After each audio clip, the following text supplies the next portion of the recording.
Bienvenue dans French Baratin avec Sibylle, Raphaël et Cécile.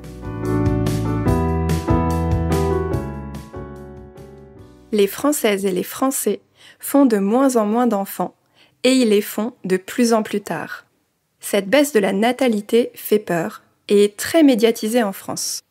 Récemment, le président Emmanuel Macron a annoncé vouloir se saisir du problème en mettant tout en œuvre pour un réarmement démographique.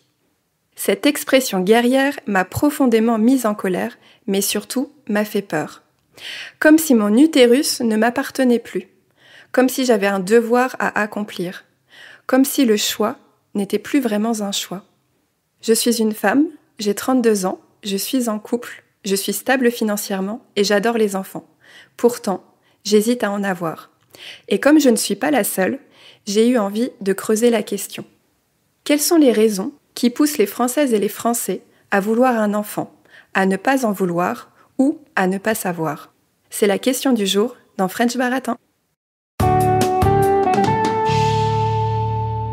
Alors, pour vérifier comme d'habitude si vous êtes à jour sur le désir d'enfant et sur la démographie en France, je vais vous poser 3 questions aujourd'hui. Et le premier, je vais la poser à Sibylle.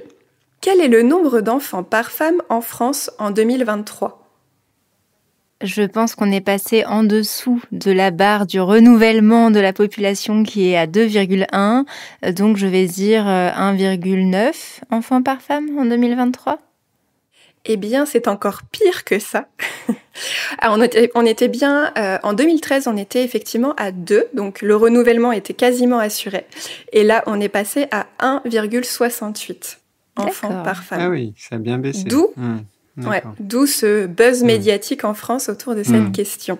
Mais par contre, on reste toujours au-dessus de la moyenne de l'Union européenne qui est à 1,53. D'accord. Et on reste... D'ailleurs, on est les premiers de l'Union européenne encore.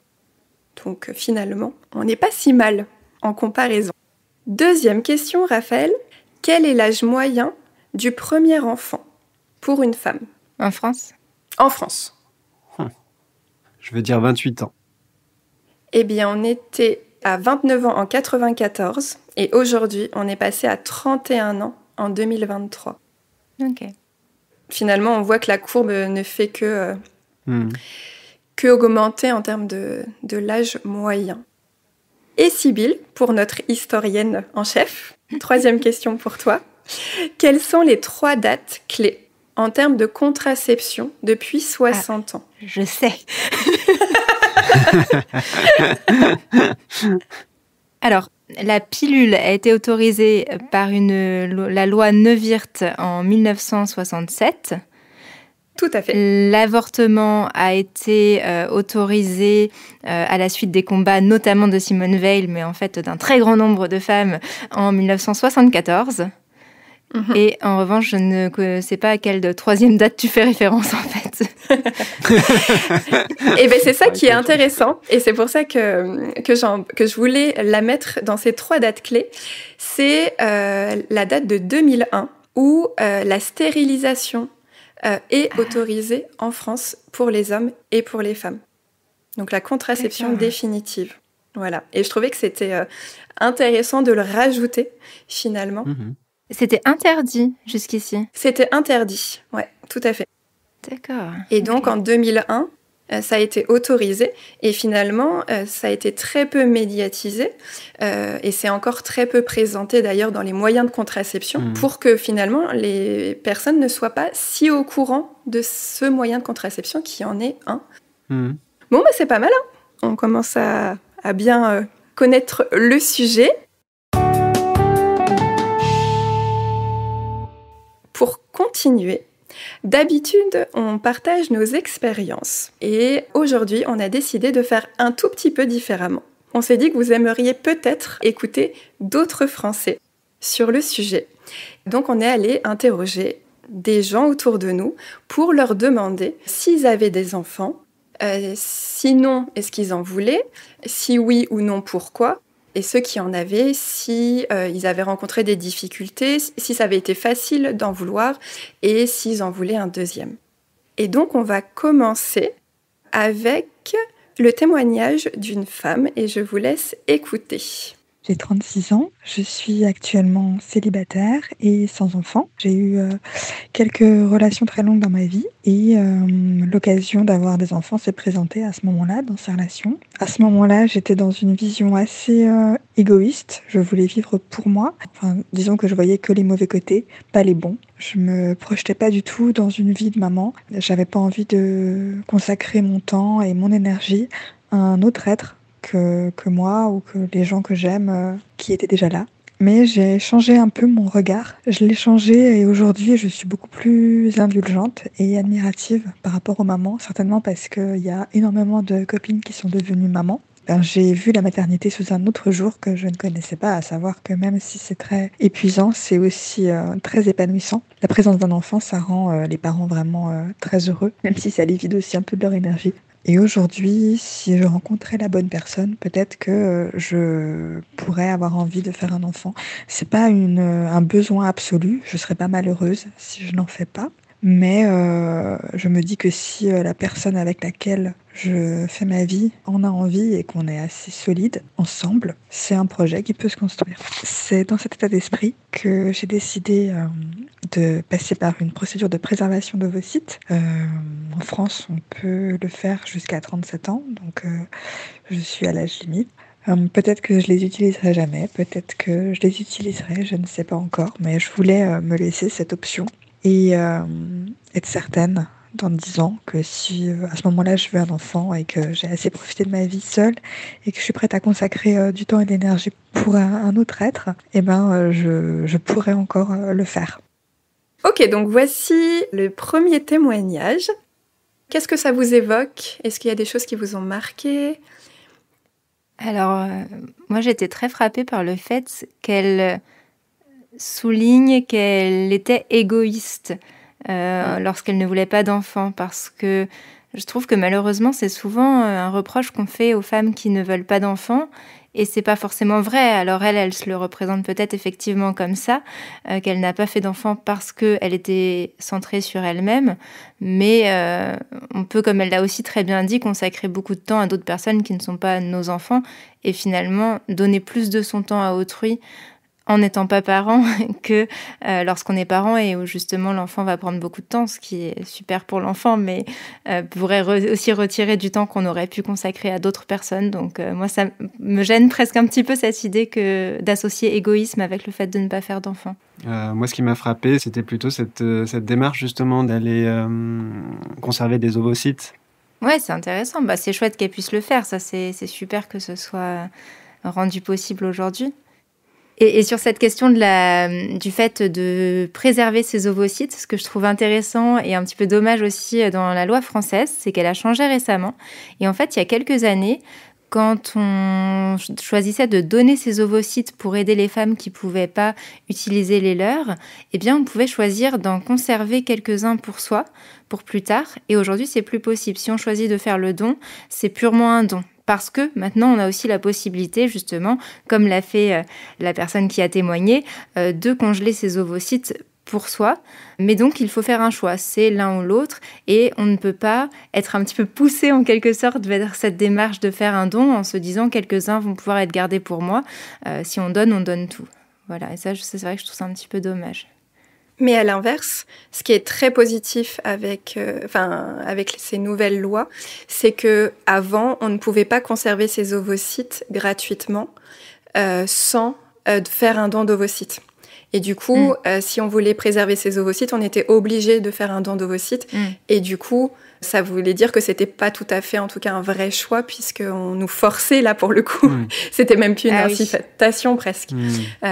Et du coup, ça peut aussi créer un sacré frein à vouloir préserver ses ovocytes. Ah oui, c'est intéressant, effectivement, oui. Le don était obligatoire et maintenant, c'est le fait de garder pour soi quand on donne qui n'est plus possible.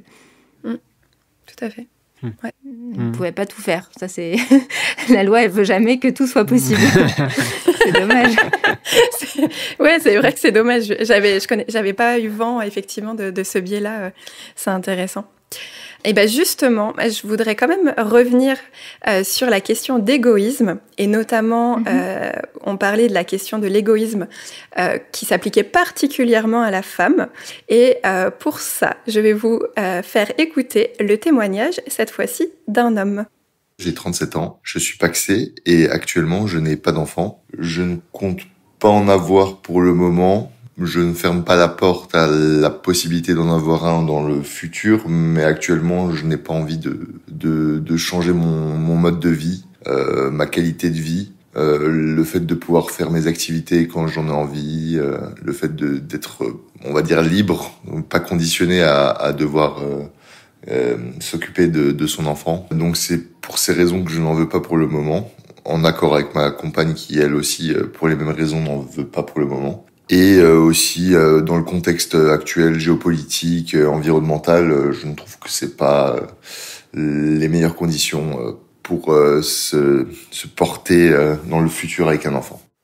Et alors là, je trouve ça quand même très marrant, le paradoxe finalement entre la notion de réarmement démographique d'après Macron, le langage guerrier qu'il y a là, et justement le contexte qui empêche finalement les gens, enfin incite les gens à ne plutôt pas en faire. Donc il y a un paradoxe qui est quand même assez génial.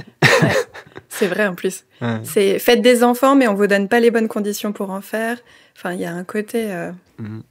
Moi, ce que je trouve génial, c'est quand j'ai écouté le témoignage de notre première femme qui témoigne. Effectivement, j'ai été aussi marquée par cet égoïsme dont elle parlait, alors que pour moi, ça n'était pas de l'égoïsme, puisqu'elle ne faisait de mal à personne, elle voulait juste vivre pour elle.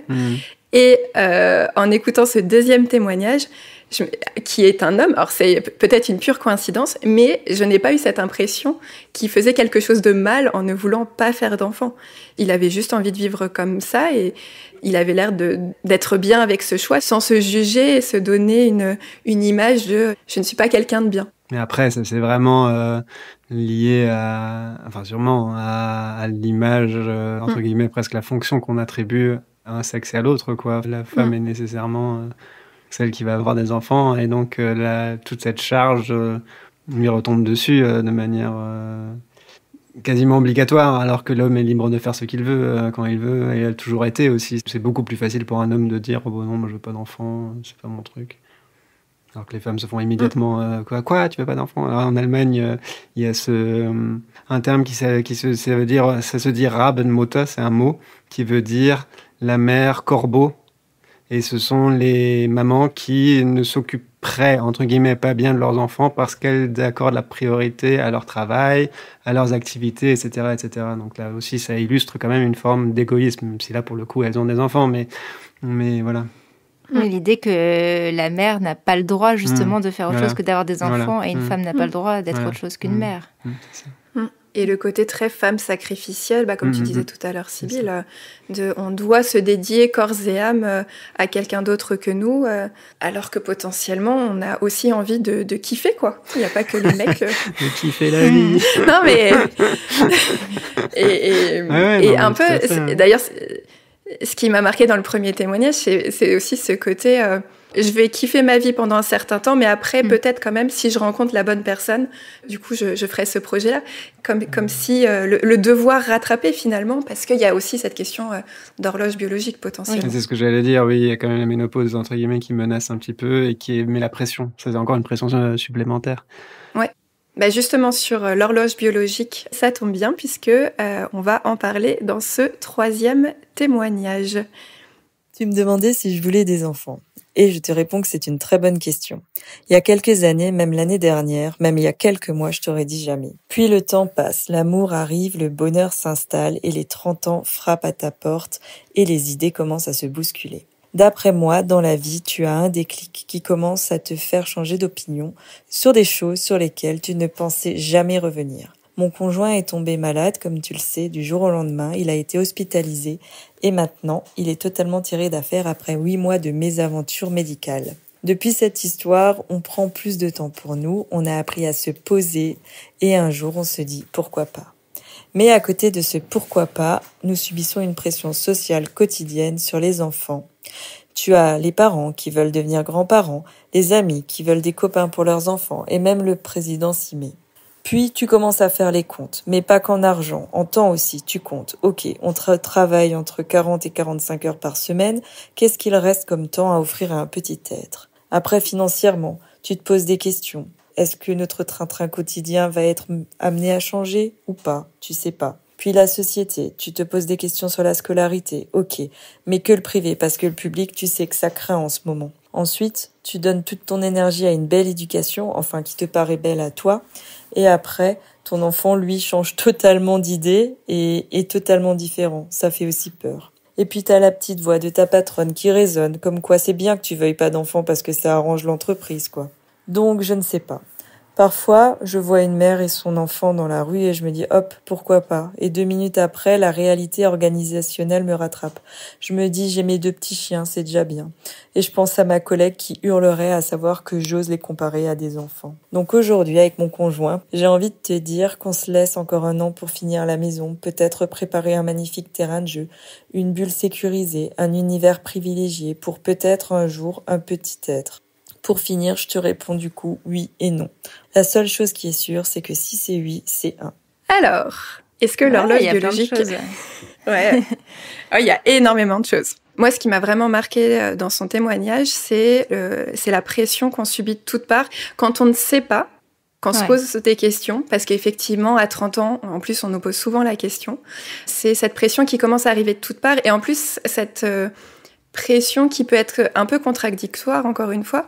D'un côté, on a les grands-parents, les copains, et de l'autre côté, on a, par exemple, notre entreprise qui, pour elle, ça ne l'arrange pas vraiment.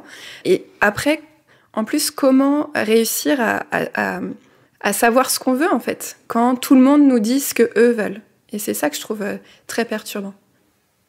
Là, je trouve aussi qu'effectivement, il faut...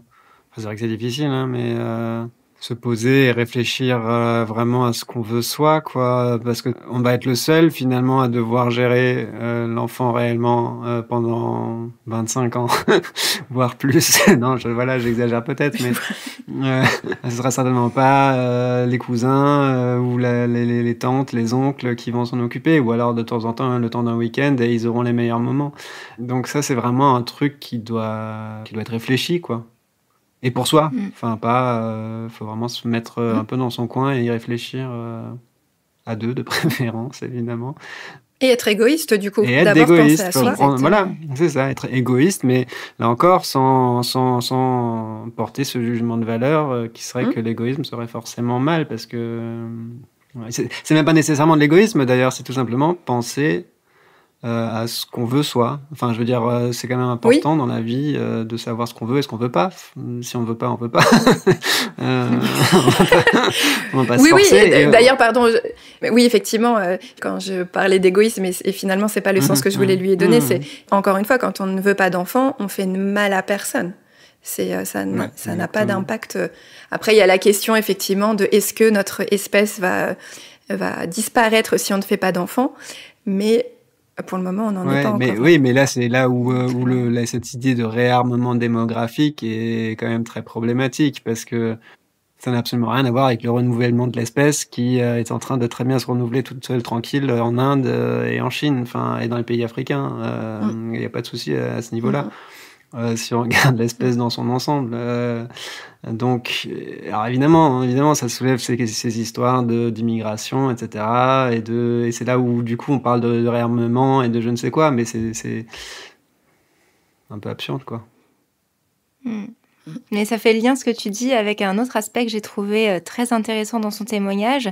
C'est quand elle dit que on peut s'investir à fond dans l'éducation de notre enfant, essayer de lui transmettre des valeurs, mais qu'il ne sera pas forcément ce qu'on aura projeté. Je pense même qu'il ne sera jamais ce qu'on aura projeté. Et ça, c'est une autre composante importante de l'indécision, parce qu'on a du mal à se décider sur quelque chose qui est profondément inconnu. On ne sait pas ce que ce sera que d'avoir un enfant, et donc peut-être que si on nous racontait par avance toute la vie et le caractère de notre futur enfant, on serait sûr de le vouloir, ou à l'inverse, on se dirait peut-être pas tant que ça.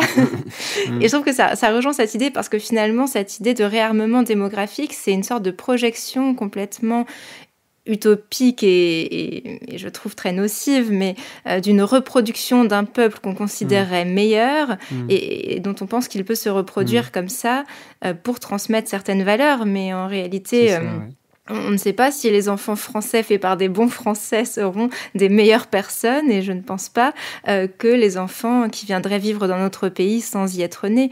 C'est hyper nationaliste comme discours. Mais effectivement, là, quand on dit que quand on fait un enfant, c'est un peu la loterie.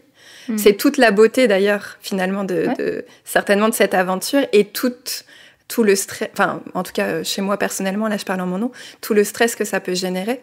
Et la parentalité de façon générale, et la maternité encore plus, puisque du coup, on est encore, nous, touchés personnellement en tant que femmes par la grossesse et l'accouchement, qui est aussi une loterie en fonction des femmes. Et après vient effectivement l'enfant qui sera peut-être un peu comme nous, peut-être beaucoup, peut-être pas du tout. Et ça peut... c'est un sacré point d'interrogation. Donc il y aura peut-être des problèmes de santé, des malformations, des handicaps, et qui changeraient complètement la donne. Certaines personnes s'imaginent peut-être pas du tout que ça pourrait arriver, et se retrouvent avec ça sur les bras du jour au lendemain, et c'est très très difficile à gérer après. C'est clairement, on signe pour un contrat à vie sur quelque chose dont on n'a aucune conscience. On pose la signature, l'article premier c'est vous aurez un enfant, point, et c'est tout. Signez ici s'il vous plaît. Peut-être 2, peut-être 3, parce qu'elle en voulait 15, ce qui est un aspect intéressant, mais si elle tombe enceinte de triplé. Article 2, vous ne pourrez pas résilier. Article 3, ça ne peut pas être remis en cause devant un tribunal, il n'y a pas de juridiction, vraiment débrouillez-vous. Mais c'est tellement ça. Et un des points qui m'a aussi marqué, forcément, c'est sur la question de l'éducation à l'école. D'ailleurs, n'hésitez pas à aller écouter l'épisode à ce sujet. Mais c'est vrai que je trouve ça terrible de voir que finalement, on n'a pas confiance en tant que futurs potentiels parents dans l'école de notre pays. Et encore une fois, ça rejoint ce que tu disais tout à l'heure, Raphaël, sur on nous demande de faire des enfants, mais on ne donne pas les conditions pour les élever sereinement. Et l'idée d'avoir un seul enfant, c'est intéressant parce que ça aussi, c'est quelque chose qui peut faire l'objet d'une pression sociale. Donc, ils vont peut-être être mieux vus parce qu'ils auront eu des enfants que lorsqu'ils n'en avaient pas, alors qu'ils avaient l'âge et peut-être les conditions d'en avoir. Mais comme ils vont en faire un seul, on va encore leur dire, alors, tu laisses ton enfant être enfant unique, c'est pas bien. Il va s'ennuyer, il va être triste. Il va être égoïste. Et exactement. De toute façon, les injonctions, quand on rentre dans l'âge adulte, elles ne s'arrêtent plus, en fait. Elles s'arrêtent au bout du mariage avec 2 enfants, un garçon, une fille, après un achat d'une maison et... il faut savoir s'en détacher. Là, on a le droit de s'arrêter un petit peu. Complètement. C'est ce que tu disais tout à l'heure. Mais ce qui est intéressant, alors, je ne sais pas encore une fois si c'est une coïncidence, mais du coup, tu as l'air... Toi, alors, du coup, je vais dire en tant qu'homme, tu as l'air hyper détaché par rapport à ça. Et j'en parlais à mon compagnon hier de ce sujet-là. Il avait l'air très détaché aussi par rapport à ça. Et c'est vrai que moi, en tant que femme, j'ai du mal... Alors, est-ce que c'est en tant que femme ou est-ce que c'est juste parce que c'est moi ? J'ai beaucoup de mal à me détacher de tout ce qu'on projette sur... Après, moi, j'ai la chance aussi de n'avoir jamais eu, ou quasiment pas eu, de pression sociale de la part de ma famille, par exemple. On m'a jamais dit, même ma mère, personne ne m'a jamais dit alors les enfants c'est pour quand, nanana, et pas répété 15 fois à chaque repas de famille, voilà, donc ça quand même ça joue. Mais moi en tant que femme, j'ai pas eu beaucoup de pression non plus, je pense, beaucoup moins par chance que la moyenne des femmes de mon âge, c'est-à-dire plus de 30 ans, même 35 ans depuis très peu.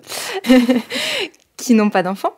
Mais je me l'imagine, la pression, je pense, à cause des discours sociaux. C'est vrai que parfois, je me demande si des gens dans mon entourage ne s'attendraient pas à ce que je fasse un enfant. Et puis, j'ai eu quand même aussi des oncles et tantes qui m'ont dit, lorsque je parlais d'amis qui avaient des enfants, comme ça, tu apprends auprès d'eux pour quand ça t'arrivera.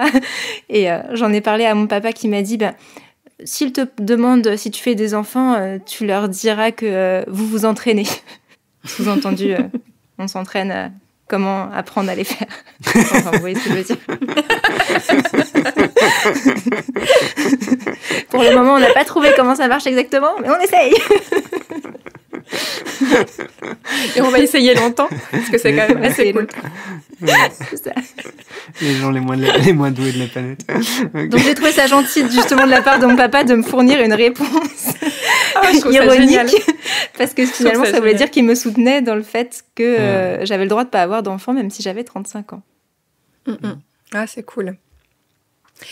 Maintenant qu'on a écouté les gens qui hésitaient, on va passer sur les gens qui n'hésitent pas, justement. Et donc là, on va écouter un nouveau témoignage. J'ai 30 ans et je suis en couple depuis 10 ans. Personnellement, je ne veux pas d'enfant. Je n'en ai tout simplement pas envie et ça ne m'a jamais intéressée non plus. Je suis consciente de tout le travail que c'est et j'admets que j'ai ni les épaules ni la patience pour ça. Je n'ai pas peur non plus d'admettre que je pense que je serai une mauvaise mère et que je regretterai d'avoir eu des enfants. C'est pour ça que l'année dernière, j'ai décidé de me faire ligaturer les trompes. J'ai la chance d'avoir un compagnon qui ne veut pas non plus d'enfants et qui m'a soutenue dans mon choix. Et c'est un choix que je ne regrette absolument pas. Depuis l'opération, je me sens vraiment libérée et j'ai plus cette angoisse constante à l'idée de tomber enceinte par accident. Je vais terminer par cette phrase qui résume très bien ma situation. Je préfère regretter de ne jamais avoir eu d'enfant que de regretter d'en avoir eu. Ah bah, c'est clair, net, précis. Oui. Ouais. C'est ça que je trouve ça assez fabuleux dans ce témoignage. Bah, c'est vrai que je pense que y a des gens chez qui il y a un vrai désir fondamental qui peut arriver parfois très tôt. Ils veulent avoir des enfants, ils le savent dès un âge assez tôt, ouais, voilà. Et c'est un vrai projet pour eux, ils le remettent, enfin voilà, pour eux c'est évident quoi. Et d'autres, c'est tout autant évident que non. Les enfants, ça les intéresse pas. Et, ou peut-être pas, ça n'intéresse. Enfin là, ils aiment bien les enfants, mais certainement pas d'en avoir eux-mêmes parce que voilà, c'est juste pour toutes les raisons qu'elle a dites finalement là. Et sa conclusion est très belle. Ce serait tellement plus tragique de regretter d'avoir eu des enfants que d'avoir le regret de ne pas en avoir eu. Mais c'est un regret basé dans de l'abstrait complet, puisque comme on dit, on ne sait pas à quoi auraient ressemblé ces enfants. Alors que quand on les a et qu'on regrette de les avoir eus, ça doit être une douleur terrible. Et qui est encore très tabou aujourd'hui. Parce qu'on fait encore beaucoup l'amalgame entre regretter notre rôle de parent avec le fait de ne pas aimer notre enfant.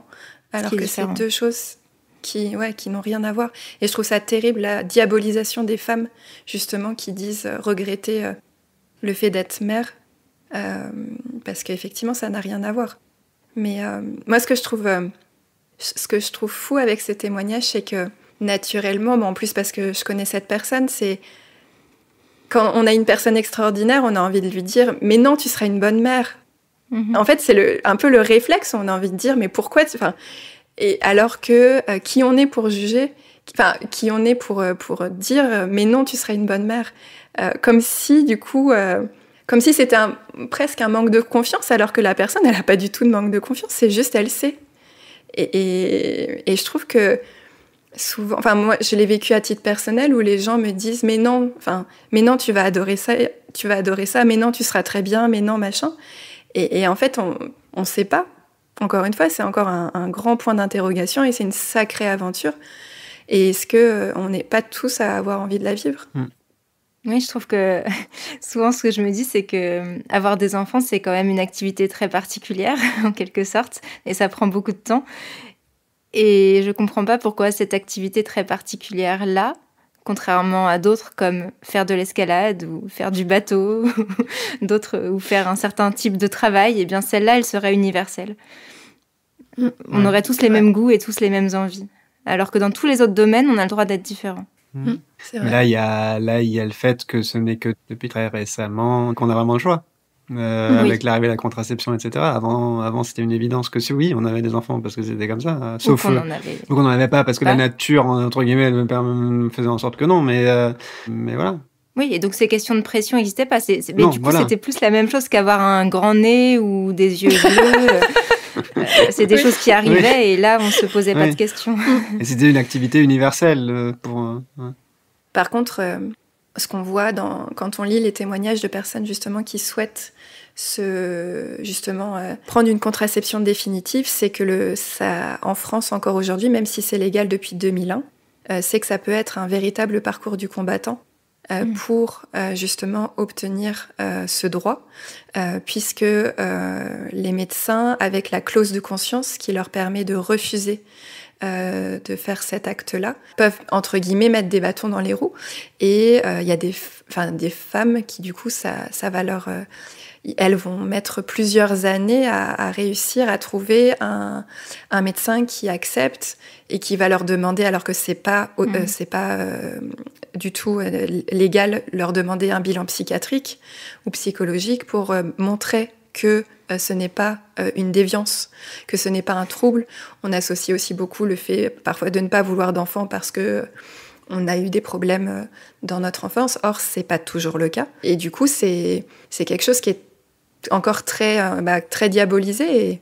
Et je trouve ça assez terrible, finalement. Il faut savoir d'ailleurs qu'il est aussi possible pour les hommes de se faire, d'avoir droit à une...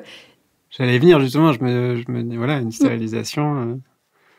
Et ça doit être... je sais pas pourquoi, je serais prêt à parier que c'est beaucoup plus simple pour les hommes. Et que c'est beaucoup plus simple. Non, mais même justement en termes de parcours du combattant, que les hommes rencontreraient beaucoup moins d'obstacles parce que justement, il n'y a pas tout le truc de « Ah, comment ça t'es une femme, tu fais pas d'enfant Ouais, c'est ce que les témoignages disent, effectivement.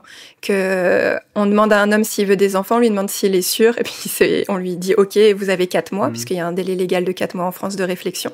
Alors que les femmes, ça peut être beaucoup plus long, effectivement. Ce besoin toujours de se justifier, comme si on n'était pas capable de prendre une décision. Et pour autant, c'est une décision qui, à mon avis, ne se prend pas à la légère.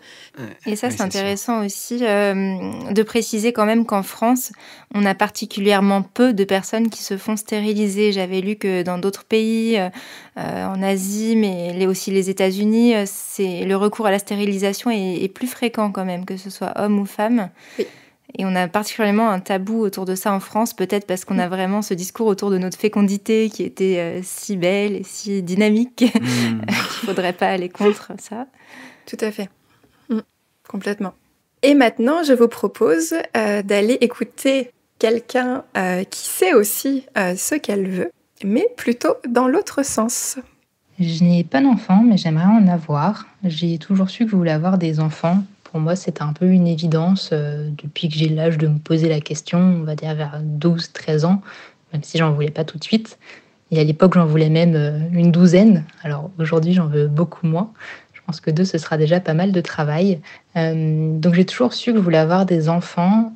Et en fait, vers l'âge de 26-27 ans, alors c'était une époque où j'écoutais beaucoup de podcasts sur la maternité. Donc est-ce que c'est lié? Je ne sais pas. Mais c'est devenu là comme une envie vraiment un peu plus forte, pressante, et quelque chose de physique. J'ai du mal à expliquer comment ça se manifeste, mais moi, je dirais que c'est quelque chose de physique. J'avais vraiment envie d'avoir un enfant maintenant. Les circonstances de la vie font que le projet s'est repoussé. Et j'ai dans un coin de ma tête le fait qu'on détruit la planète. Mais l'envie est plus forte. Donc je sais que ce n'est pas raisonnable d'avoir des enfants. Enfin, je me dis que ce n'est pas raisonnable d'avoir des enfants dans ce monde, mais l'envie est plus forte. Juste avant, on avait le témoignage de quelqu'un qui savait qu'elle n'en voulait pas, presque c'était physique finalement. Et là, on a le témoignage inverse. Et c'est ça que je trouve ça assez passionnant et fascinant, c'est de se dire, on est vraiment tous différents. Et ça pose la question de l'instinct maternel aussi, du coup. Est-ce qu'il est universel comme on aime nous le dire? Et ça montre bien que la marge de manœuvre des politiques, si on veut absolument nous pousser à en avoir ou à ne pas en avoir, elle est très faible parce que c'est pas quelque chose qui va pouvoir être rationalisé.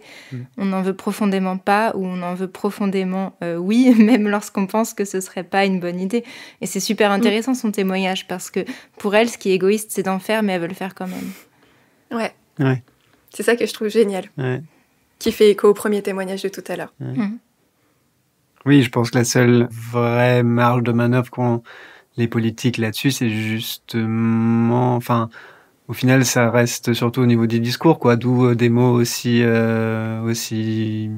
guerriers. Ils essayent de mobiliser les gens par l'idéologie, finalement. Mais c'est pas... La France a déjà une politique assez nataliste qui favorise plutôt le fait d'avoir des enfants. Alors peut-être qu'il y a des mesures qu'on pourrait prendre pour les favoriser encore plus, mais c'est pas parce que c'est plus possible que les gens vont forcément le faire plus. Et du coup, effectivement, la marge de manœuvre, alors on sort des discours comme ça, mais c'est pas ça qui va non plus pousser les gens forcément à faire un effort, entre guillemets. Oui, il y a peut-être plus un levier sur le nombre d'enfants éventuellement, parce qu'elle dit qu'elle est passée d'en vouloir 12 lorsqu'elle était toute jeune à en vouloir 2 maintenant. Donc peut-être qu'effectivement les circonstances dans lesquelles on fait des enfants peuvent jouer sur le nombre, mais par contre sur l'envie d'en avoir ou pas, alors là, ça paraît difficile de faire changer d'avis une personne par des mesures. En tout cas, une personne qui sait. Je pense qu'il y a vraiment... Qui sait, bien sûr. Ouais. C'est vrai. Parce qu'il y a les personnes qui savent qu'ils n'en veulent pas, les personnes qui savent qu'elles en veulent, et il y a les personnes au milieu. Les personnes au milieu, je pense que c'est là où l'État peut avoir une marge de manœuvre. Mais pour ça, il faut être cohérent.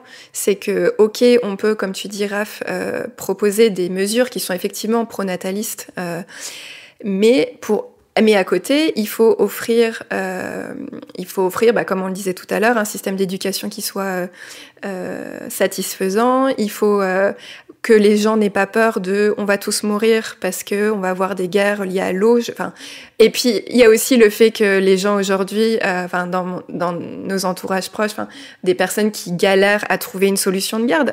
Je comprends pas comment on peut demander aux gens de retourner au travail après un congé maternité-paternité, s'il n'y a pas de solution de garde derrière. Là, on n'en a pas du tout encore parlé, ça n'a pas été dit dans les témoignages, mais cette question du congé, justement, paternité-maternité qui n'est pas équivalent, comment on peut dire à une femme aujourd'hui, on te donne pas les mêmes chances qu'un homme dans ta vie professionnelle par rapport au fait d'avoir un enfant. Et comment on peut lui dire, en fait, ça sera toi qui géreras tout, quasiment, parce que ton conjoint sera rentré au travail. Et d'ailleurs, à ce sujet, une amie qui est devenue maman récemment me partageait justement dans cette répartition du temps entre le jeune père et la jeune mère. Elle me disait, en fait, ce dont je rêve, c'est d'être le père de mon enfant. Je la comprends. Nous vous avons présenté 5 témoignages de personnes qui n'avaient pas encore d'enfants. Certains en voulaient, certains n'en voulaient pas et certains ne savaient pas. Et maintenant, nous allons vous présenter des personnes qui ont sauté le pas. Alors, nous allons commencer par une première personne. Je suis l'heureuse maman d'une fille de 5 ans et j'ai 40 ans. Plus jeune, avoir un enfant n'était pas ma priorité et ni mon envie. Très inquiète de l'avenir que mon enfant aurait dans ce monde qui me semblait dur, je ne pouvais pas imaginer faire un enfant et j'avais du mal à me projeter dans le rôle de maman. Puis je suis devenue maman et c'est une des plus belles choses qui m'est arrivée dans ma vie. Mon regard sur l'être humain a changé et surtout sur les enfants. J'ai vraiment pris conscience à ce moment que les enfants ne sont pas considérés de la même manière dans la société que les adultes et pourtant c'est eux qui construiront l'avenir. C'est peut-être un peu utopique de penser ça, mais je crois que le monde pourrait peut-être être meilleur si notre regard sur les enfants changeait.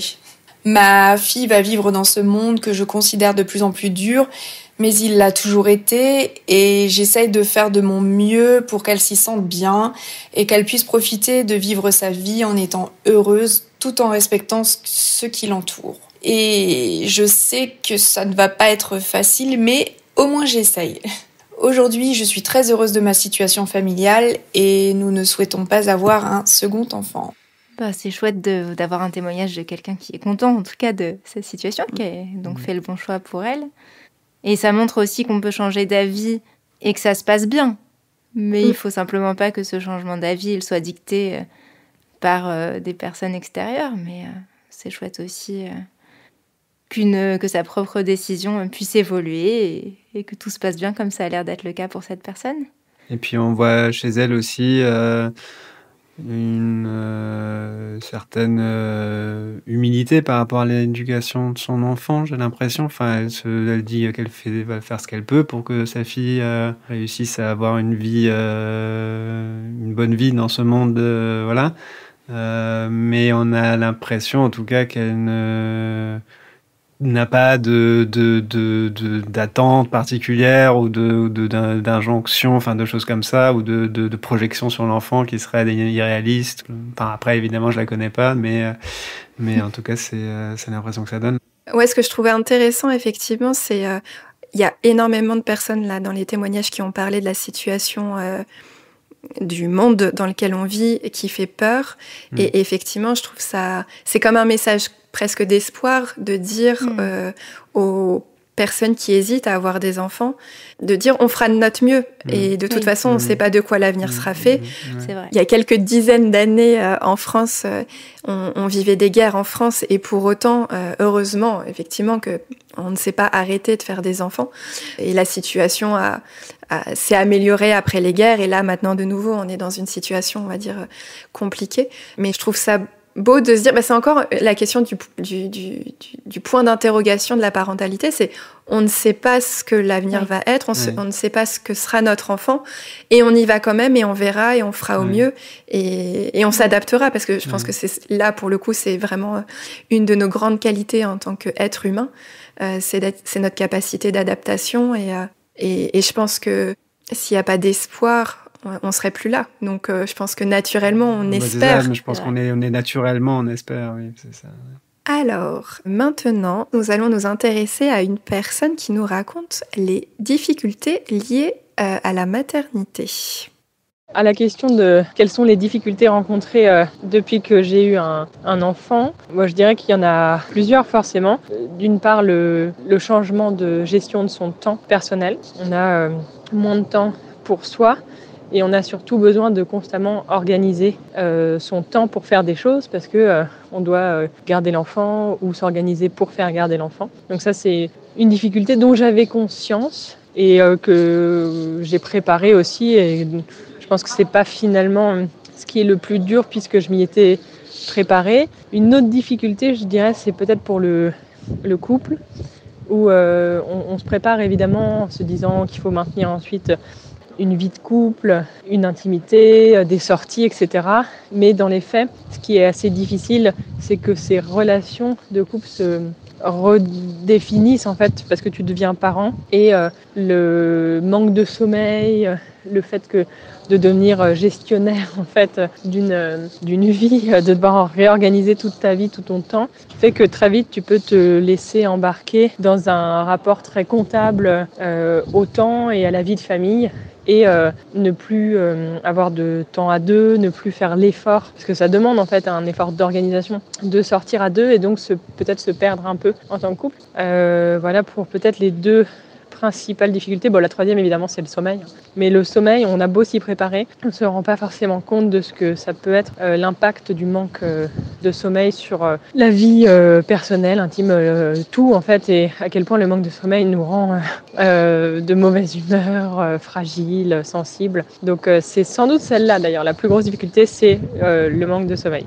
Sur la question de savoir si je veux d'autres enfants, c'est une bonne question et c'est une question à laquelle on est en train de réfléchir actuellement. En fait, je pense qu'on s'est toujours projeté sur une vie de famille avec 2 enfants. Et c'est pas forcément quelque chose de réfléchi, c'est plus un modèle qu'on a en tête. Mais depuis qu'on a eu un enfant, on s'est dit, mais en fait, quelles sont les raisons qui poussent les gens à en faire un deuxième? Pourquoi on en veut plusieurs? Est-ce que tu veux un autre enfant pour que ton enfant ne soit pas seul? Est-ce que tu veux un autre enfant parce que tu veux, toi, voir des enfants s'épanouir ensemble, avoir plusieurs types d'individus se développer? Donc c'est une grande question. Et nous, je pense qu'on en veut un deuxième, un peu comme on en a voulu un premier, c'est-à-dire de manière pas tellement pensée ni conceptualisée, mais qu'on s'interroge en revanche sur le timing en fait. J'aime beaucoup les catégories d'individus. Ah mais ça, je suis tout à fait d'accord. C'est vrai que c'est intéressant cette idée que, comme on disait, on ne sait pas ce que ça va être notre enfant. Bah, c'est vrai que le fait d'en faire plusieurs te donne la chance d'avoir encore plus d'expériences différentes, mais aussi multiplier les potentiels problèmes. Complètement. Mais c'était intéressant d'avoir son retour effectivement sur les difficultés d'ordre logistique, organisationnel, le sommeil, le couple. Enfin, c'est trois choses effectivement qui, depuis que la parole s'est quand même libérée en termes sur la parentalité, c'est trois choses qu'on entend beaucoup. Et du coup, souvent on entend aussi que c'est à cause de cette libération de la parole qui fait qu'aujourd'hui il y a de plus en plus de couples qui hésitent à avoir des enfants, alors qu'à l'inverse, ce qui est intéressant dans ce qu'elle dit, c'est que justement parce qu'elle était au courant de cette gestion du temps qui allait être modifiée, elle a pu l'appréhender et s'y préparer. Et du coup, faire ce choix en conscience. Et finalement, quand on parle d'avoir le choix de faire un enfant, c'est aussi on parle de choix éclairé, c'est de savoir dans quoi on s'engage et pas seulement allez, j'y vais, on verra bien. Et d'ailleurs, elle le dit, c'est j'y vais, on verra bien, mais quand même je me prépare. Et c'est là où c'est vraiment intéressant. Et en même temps, il y a des choses auxquelles on sait conceptuellement qu'il va y avoir tel problème, mais en même temps après on le vit et c'est encore autre chose, quoi, comme avec le sommeil typiquement, quoi. Et ce que j'ai trouvé intéressant, c'est cette idée aussi de rapport comptable au temps et au couple, du coup, limite, quoi. On va faire un truc entre 19h15 et 19h30 parce que c'est le seul moment où qu'on a pour faire quelque chose.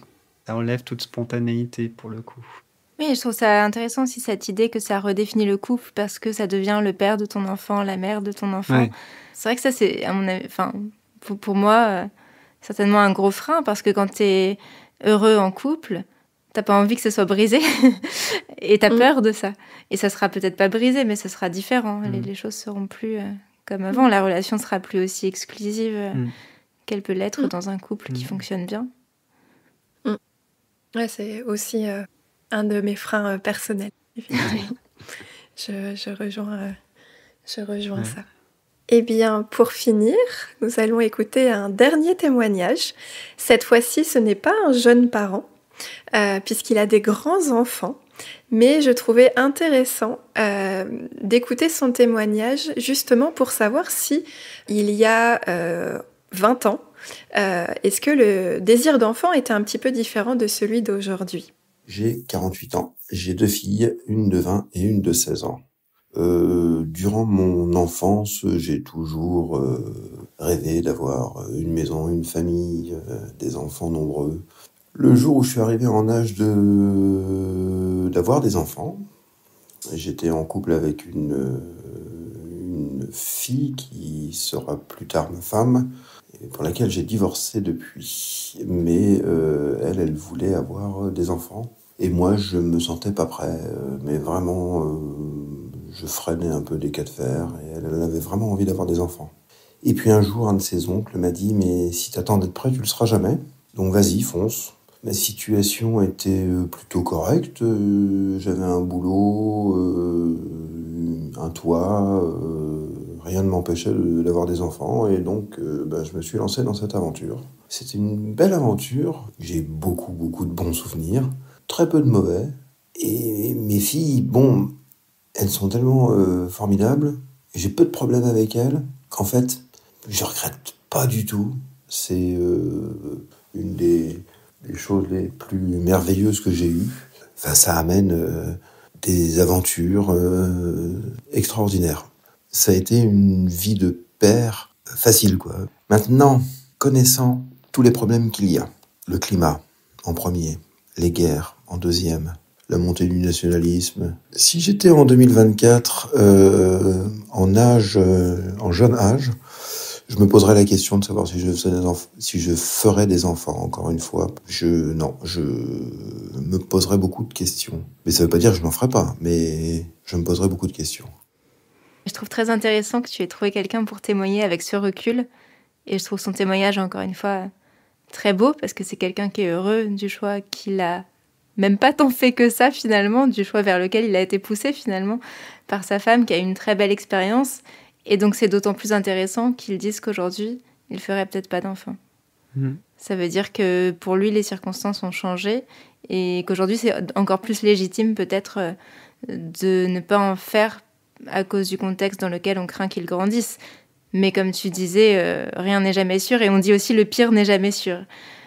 Donc on peut, si on en veut, en faire quand même avec de l'espoir. Mais c'est quand même intéressant de se dire que, en tout cas, c'est légitime de se poser la question à cause du contexte. Et je me demande justement par rapport au contexte, si le sujet du changement climatique n'est pas un peu particulier finalement comme contexte, oui. Parce que des guerres, l'humanité, on a eu toujours, quoi. Oui. Et a continué de faire des enfants. Mais là, c'est carrément l'environnement, la planète qui est menacée, avec des changements radicaux qu'on ne peut pas s'imaginer, en fait. Alors qu'une guerre, on sait à peu près ce que c'est, même si on l'a pas personnellement vécu. On sait que c'est quelque chose qui accompagne l'humanité depuis toujours.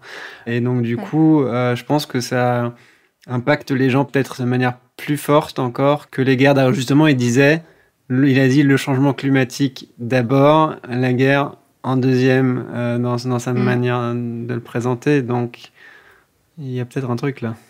Ouais, c'est intéressant. Je n'avais pas du tout pensé à ça. Moi, ce qui m'a aussi marqué, c'est que je crois que naïvement, je me disais qu'avant, justement, le désir d'enfant était presque évident, alors qu'en fait, pas tant que ça. Et que peut-être aussi, c'était encore plus tabou avant, peut-être, peut-être moins chez les hommes, mais en tout cas, de façon générale, peut-être encore plus tabou avant de ne pas en vouloir, ou peut-être en tout cas de ne pas se sentir prêt comme il l'exprime. Et alors qu'aujourd'hui, quand même si ça reste tabou, il y a vraiment cette volonté de détabouiser, ce verbe que j'aime beaucoup. C'est un très beau mot de la langue française. Exactement, inventé peut-être par moi. Et je trouve que finalement, justement, je pense que s'il n'y avait pas eu toutes ces personnes qui parlent de ce sujet qui est assez brûlant en ce moment en France, j'aurais peut-être pas osé proposer ce sujet d'épisode de podcast. Mais là, justement, je me sentais d'attaque pour le faire. Et aussi, justement, le fait que les personnes qui ont témoigné aujourd'hui ont osé le faire, c'est aussi peut-être parce qu'on se sent un petit peu plus en droit d'en parler. Et peut-être à l'époque encore moins. Et il y a aussi la question du si t'attends d'être prêt, tu n'en feras jamais. C'est une phrase qu'on dit encore aujourd'hui. Et c'est dur parce que dans quelle mesure c'est vrai ou pas. C'est certainement vrai, mais dans quelle mesure ça garantisse finalement le bonheur derrière. Non, je pense que ça garantit rien, mais effectivement, c'est si tu... Bah ouais, justement, parce que comme on disait tout à l'heure, on ne sait pas ce qui va arriver après. Je pense que c'est plus par rapport à si on se sent compétent, en fait, finalement, dans le fait de dire qu'on n'est pas prêt. On se dit peut-être, j'ai pas les armes pour je saurais pas comment faire pour bien m'occuper d'un enfant et tout, et c'est ça qui ferait qu'on se dirait qu'on n'est pas prêt, et c'est là où effectivement on pourrait se dire non mais bon, ça c'est quelque chose qu'on peut pas avoir, quoi, que je pense tous les parents développent au fur et à mesure. T'as dit qu'on avait peur de pas avoir les armes, et c'est peut-être pour ça que Macron il veut nous réarmer. Il va peut-être nous donner des petits livrets qui expliquent comment être parent.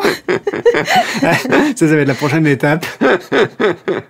Une petite distribution de livrets dans les boîtes aux lettres. Je disais que c'était un beau témoignage, et c'est intéressant aussi de voir que là aussi, même les discours ultra positifs sur la parentalité sont pas forcément ce qui va faire changer d'avis les personnes qui n'en veulent pas. Et je me disais ça parce qu'en ce moment, en France, je crois que vraiment un des podcasts qui marche le mieux, mais un des top 3 podcasts, c'est un podcast sur la maternité qui s'appelle Bliss, que beaucoup de Françaises, voulant des enfants ou pas, écoutent. Et c'est un podcast qui donne quand même une très belle image de la maternité, même si elle est très transparente et on parle de tous les problèmes qui peuvent arriver. Mais c'est quand même toujours un petit miracle quand un enfant arrive à la fin du récit. Et pour autant, la maternité n'augmente pas en France. Moi, ça me surprend. Parce que je me disais quand même, avec le marketing que Bliss fait pour ce parcours de maternité, ces parcours de maternité au pluriel, et de paternité d'ailleurs, ça parle aussi parfois de pères qui ont des enfants sans mère, il devrait y avoir un boom d'enfants. Et non, c'est pas le cas. Le nouveau baby boom. Et je pense que franchement... ça s'appellerait le Bliss boom. Clémentine Gallet, qui a créé Bliss, elle est bien plus puissante dans la propagande nataliste que Macron ne pourra jamais l'être, et pour autant la natalité ne remonte pas. Et c'est pas son but de faire de la propagande, mais je trouve qu'elle parle tellement joliment de la maternité, de la grossesse, etc., que ça pourrait donner envie. Voilà. Et pourtant ça ne remonte pas. Tout à fait. C'est vrai ça. Moi aussi, j'écoute.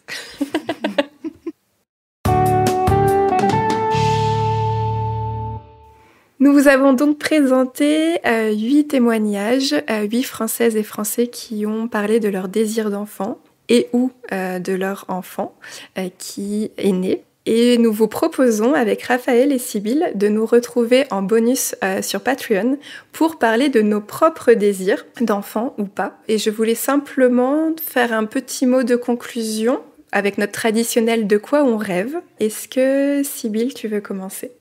Eh bien, je rêve tout simplement du fait que chacun puisse faire le choix qu'il souhaite par rapport à la parentalité, un choix le plus éclairé possible. Donc, c'est ce que permet justement cette libération de la parole à laquelle on assiste aujourd'hui, mais ce que ne permet pas les pressions sociales qui continuent à exister.